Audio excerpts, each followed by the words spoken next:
Halo, Assalamualaikum warahmatullahi wabarakatuh. Perkenalkan, nama saya Muhammad Farel Haikal Ramadan.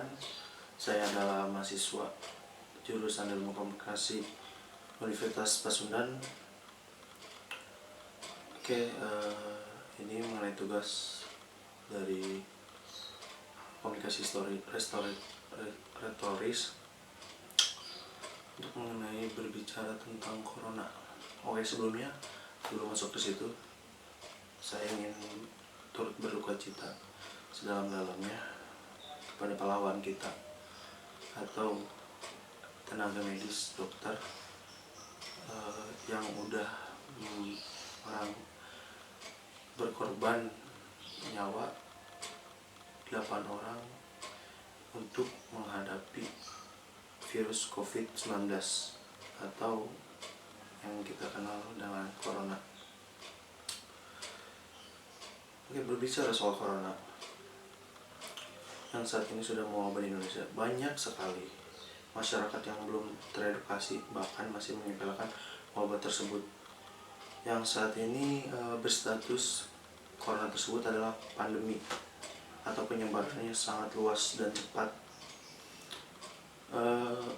Virus corona tersebut penularannya bisa berupa droplets, lalu kemudian dari kontak fisik, dan juga bisa melalui mata, hidung, ataupun mulut.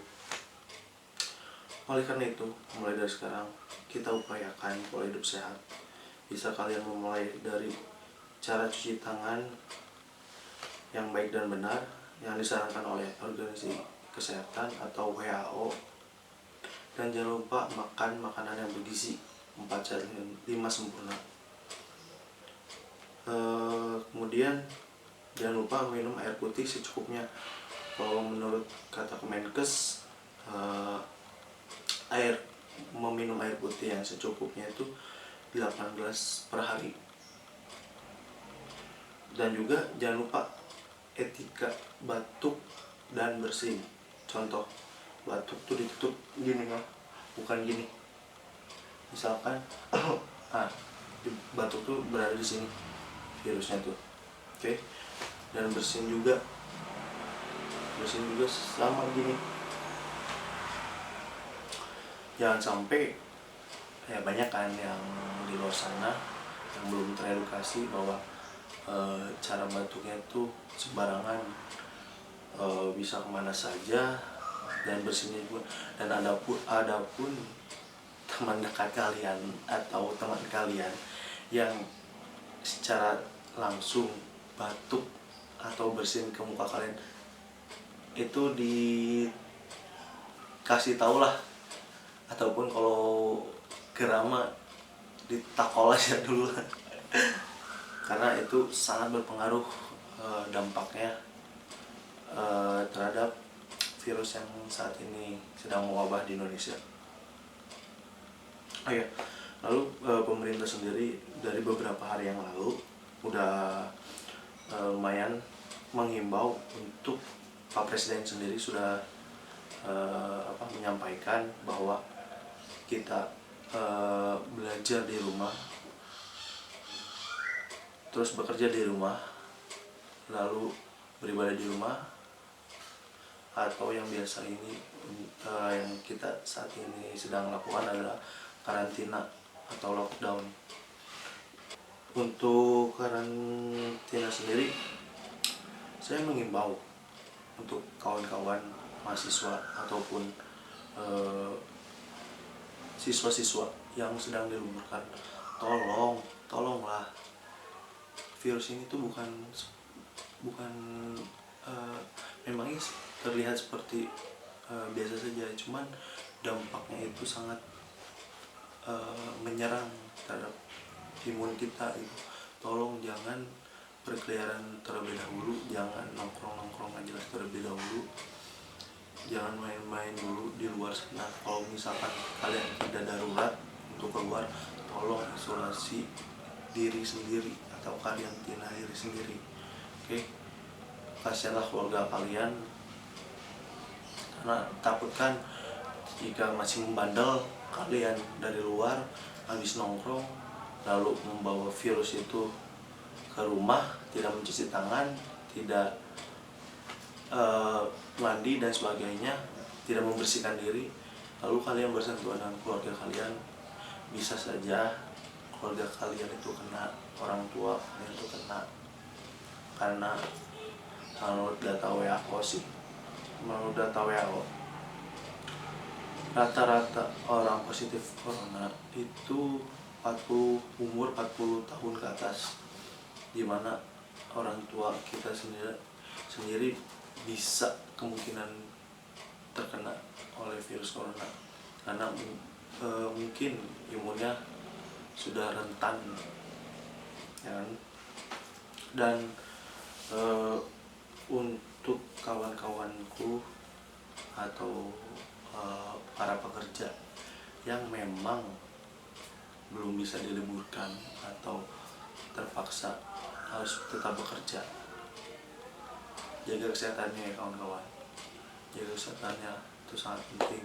Yuk kita ubah pola kesehatan kita, yuk kita mulai ubah kesehatan kita, itu sangat penting. Kenapa? Karena tadi sendiri saya udah jelaskan, virus itu bisa menyebar lewat droplet ataupun kontak fisik, ya kan? Bagi kawan-kawan yang di luar sana yang masih bekerja, terpaksa gitu kan, ketika selesai bekerja pulang ke rumah, jangan langsung tiduran ataupun nyenderan ataupun langsung kontak fisik dengan keluarga, jangan terlebih dahulu. Yang pertama, ketika kalian sudah selesai bekerja kemudian pulang ke rumah, silahkan langsung cuci tangan kalian, cuci kaki kalian, bersihkan diri kalian, mandi, lalu ganti baju, taruh bajunya, pisahkan dari pakaian-pakaian kotor lainnya. Lalu setelah itu baru kalian boleh kontak fisik dengan keluarga kalian, karena dikhawatirkan seperti itu penyebarannya kan melalui 3 tadi droplet, lalu cairan. Droplet itu cairan yang ditimbulkan oleh batuk ataupun bersin, lalu kontak fisik, salaman atau bersentuhan, dan dari mata, hidung, dan mulut. Kemudian tolong untuk masyarakat jangan panik, apalagi panik buying. Silakan berkembang atau memilah-milih informasi dari sumber yang terpercaya, yang valid tentunya, jangan termakan hoax. Oh ya, bagi warga Jawa Barat sendiri, Pak Ridwan Kamil sendiri sudah menyarankan untuk mendownload aplikasi namanya Picobar, yang dimana di situ terdapat informasi mengenai corona dan peta penyebarannya. Dan dimohon untuk masyarakat, mari kita sama-sama bantu para pejuang kesehatan dengan cara sharing is caring. Yang pertama, berupa alat kesehatan atau APD, alat pelindung diri. Lalu kalian bisa donasi juga berupa uang, kemudian dibagikannya kepada lembaga-lembaga yang terpercaya. Kenapa yang diutamakan APD atau alat pelindung diri? Karena kita lihat miris sih sebenarnya, para pejuang medis di luar sana memakai seperti karena kelangkaan tersebut dari APD, terpaksa memakai jas hujan plastik gitu ya. Itu sangat miris sebenarnya, itu sangat rentan sekali. Makanya sekarang banyak sekali para pejuang medis pun yang terkena dari corona atau dirawat langsung. Kemudian dimohon juga untuk masyarakat, untuk para reseller, untuk tidak menjual alat kesehatan. Itu tuh barang penting dengan harga yang gak masuk akal gitu. Di atas 300.000, di atas 200.000, itu sangat tidak masuk akal. Dan jangan menimbun alat kesehatan, please. Berilah pada emang yang membutuhkan. Seperti masker itu yang membutuhkan, yang pertama adalah tenaga medis, yang kedua orang sakit, yang ketiga orang-orang yang biasanya di tempat umum, ya kan. Kalau untuk orang sehat, kita cukup cuci tangan yang bersih dan baik dan benar, itu pun sudah cukup, tidak usah memakai masker, karena kasihan gitu. Ketika yang sakit, yang secara sangat membutuhkan, tetapi mereka nggak punya, itu kasihan juga kan. Ya ntar yang ada kita yang tertular sendiri.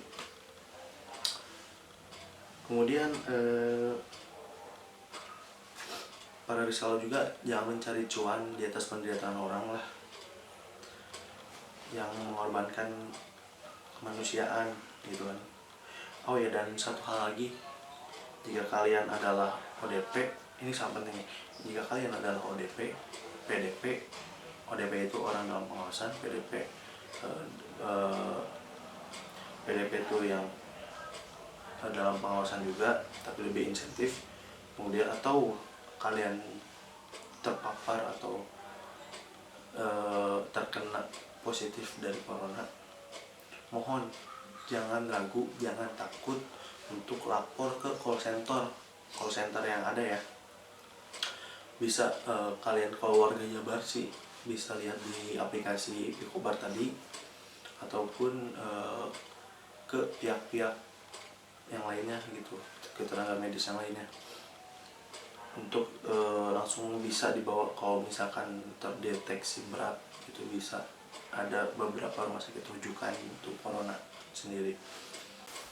Buat masyarakat, jangan sampai orang yang positif corona, jangan kalian stigma negatif atau kalian itu menjadikan sebuah aib. Itu bukan sebuah aib. Penyakit corona itu, virus corona itu bukan sebuah aib atau stigma yang beredar ya.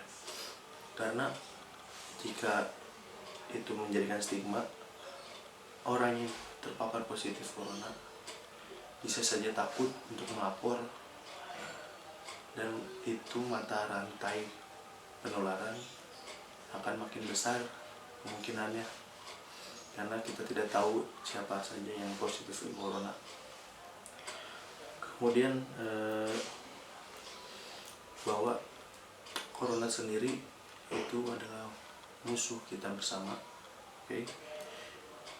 Kemudian saya kutipan dari Dr. Tirta, yaitu dengan wabahnya virus corona ini sebuah momen bahwa masyarakat dari semua kalangan lapisan untuk bersatu melawan virus corona ini.